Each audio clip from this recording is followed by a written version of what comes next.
And brought to you by Diabetes Endocrinology Consultants online at beachdoctor.com. Dr. Lucas in the studio with us. Good morning, doctor. How are you? Good morning. I'm great. Good to have you with us here today. So what are we talking about today? Well, with my friend Zadie, we're going to talk about hearts. Another dummy in the studio. There's only room for Another? one of us. Wait a minute. Who do you call you, dummy? I'm the one. I'm the one who's here every day. All right, so no, really tell us about your friend here. Well, she is a doll that's used for chemotherapy for children to show them what organ has been infected by cancer. And so she opens up to any organ. So that's why we're going to use her. I know you can't see on the radio, but you can imagine the Velcro coming off. Okay, so we're going to take her skin off from the front. It's not very painful. You wish it was that easy. I know. And then you've got the ribs here. The ribs fell down a little bit. But the ribs in the front and the sternum, which is that big bone, the breastbone, protect the heart. So the heart's right behind the sternum. It's not on the left side. It points towards the left, and you can feel it beating on the left, but it's not really on the left side. Oh, really? So it's more central. It's right in the middle behind the sternum. And you can see the heart. The heart is here, right? It's very protected. All the major organs are protected by the ribs. We saw that the kidneys were protected by the ribs in the back, and the ribs in the front, and the sternum protect the heart.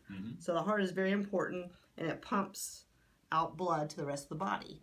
Then what happens is the blood sort of trickles down into these smaller and smaller capillaries. Then it goes back to the heart with the veins. So the veins take it back to the heart. It goes to the lungs, re-nourished with oxygen, and then it goes back in the heart.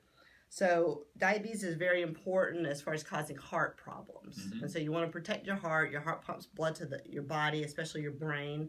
You don't want anything to happen to it. And what happens with diabetes is that sugar clogs up all the blood vessels, mainly the arteries, and creates plaques. So if you think about syrup pouring on your vessels, your blood vessels, and they create blockages. They create plaques in the arteries. Can't really see the arteries on the heart, but the blood vessels to the heart are on the surface. Right. There's also little teeny blood vessels that run all through the heart. And diabetes clogs up little teeny ones as well as the big ones. I would think they go first. Yeah, the little teeny ones, a lot of times you'll have a small heart attack, which would be like a warning, but it's a very small one. It doesn't really appear as well on the EKG or heart tracing, but it's when it's been clogged up, usually by sugar being stuck to it, causing plaques to develop. The plaques rupture and block the artery. So it can block a big artery or a little one. And diabetes makes you more likely to have a heart attack or stroke because of this, the sugar coating everything. There's also other problems with diabetes. Usually you'll have high triglycerides. That goes along with the sugar being high. And that makes the good cholesterol go down. So the higher the triglycerides, the lower the good cholesterol, which protects against developing plaques. So that's another risk factor. People with diabetes are more likely to have high blood pressure. So these are other risk factors for heart disease. Diabetes by itself is a risk factor for heart disease, equal to the other ones, equal to smoking even. So if you smoke and have diabetes, you have increased risk. And so what we're trying to do is protect the heart, keeping the blood sugar down, but you also have to keep the blood pressure down and the cholesterol down. So those are other ways of preventing that. But if you have diabetes, you're more likely, 2 times more likely than other people to have a heart attack or stroke. So all blood vessels in the body are affected, even the ones that go to your feet or your legs. You can have pain with walking, and that's a sign that you may have blockages in the blood vessels of your legs. And so this is something that a lot of people just may not get that diagnosis of. They don't get a complete diagnosis. Well, and also diabetes causes you not to feel chest pain sometimes. Oh, really? So you may not, it's a painless heart attack sometimes. When you have one, you might get short of breath or feel tired. But when you have diabetes, you always want to be on the lookout for any kind of heart problem, especially if it's in your family. So if you have heart disease in the family, or say maybe nobody got diabetes because they didn't live long enough because they had heart attacks early. So if you have heart attacks early in your family, and then you have diabetes or you're at risk of diabetes, then you're probably even more at risk, and you should have it checked out.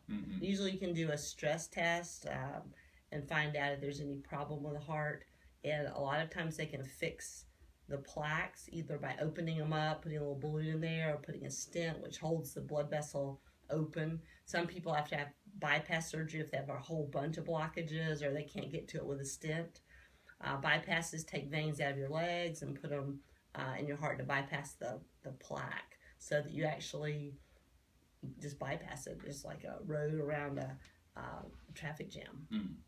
Well, some people, again, with a history of heart disease and especially of heart attacks, but they may not have had diabetes diagnosis, right? Because insulin resistance, which is another thing that we've talked about before, as far as being a precursor to diabetes, causes a lot of these other problems. There's this thing called metabolic syndrome, and it doesn't imply whether you have diabetes or not, but it's the syndrome when you have a high cholesterol, a low HDL, high triglycerides, you have too much fat around the middle, in your belly fat, and you have high blood pressure. And those are all risk factors for heart disease.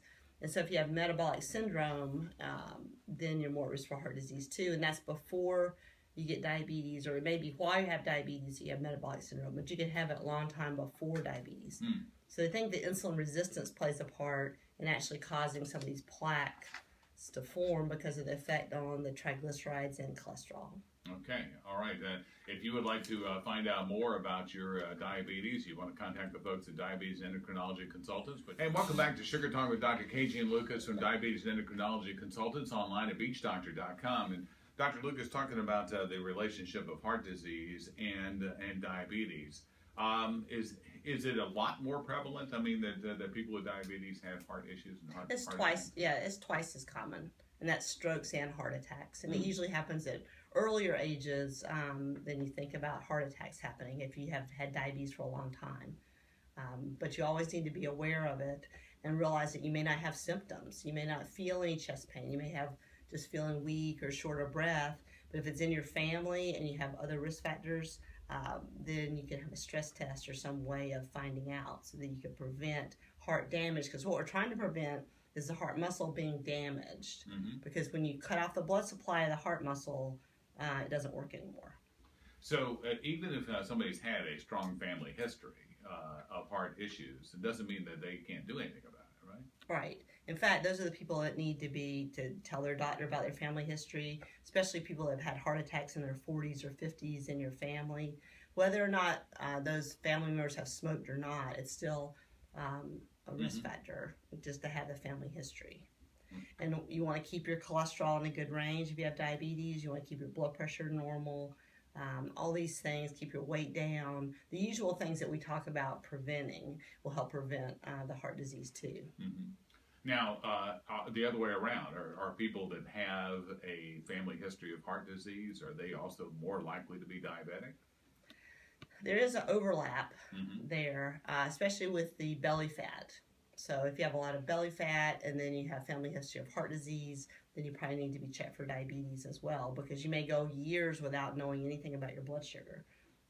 Most doctors' offices will check your fasting blood sugar. There are also, a lot of them are checking the A1C, which is the average sugar test over 3 months. And that gives you some indication if your sugar's been a little bit higher, or if you're in the pre-diabetes range. And so that's actually a better test than just the fasting blood sugar. So again, the people who may have had that, if they develop a type 2 diabetes, then they are very much at a risk, Even high more, risk. yeah. The diabetes just increases it by 2 times, which is a lot for one single risk factor. So that's why it's a heart disease equivalent. If you have diabetes, then you just assume that you have some kind of heart problem. You mentioned about prevention issues being very similar to any other issue with diabetes, but what about treatment? Well, treatment is pretty much getting the blood sugar controlled and getting the blood pressure controlled, getting the cholesterol controlled. Stop smoking for sure. If you ever smoke when you have diabetes, it's not a good thing, because it just accelerates the risk of blockage, because smoking constricts the blood vessels, and diabetes adds plaques to the blood vessels, and you got to get the blood flow through. So you don't want to keep smoking if you have diabetes, for sure. But trouble with stopping smoking is that you gain weight, so you have to watch it. You have to do a lot of things when you stop smoking, not just stopping smoking and starting eating. That's not a good thing. Right. All right, again, if you want to find out more about how to take better care of yourself and to control that in your life, and you want to contact the folks at Diabetes and Endocrinology Consultants, you can find them online at beachdoctor.com. That's beachdoctor.com, and we'll have more next week on Sugar Talk with Dr. K. Gene Lucas.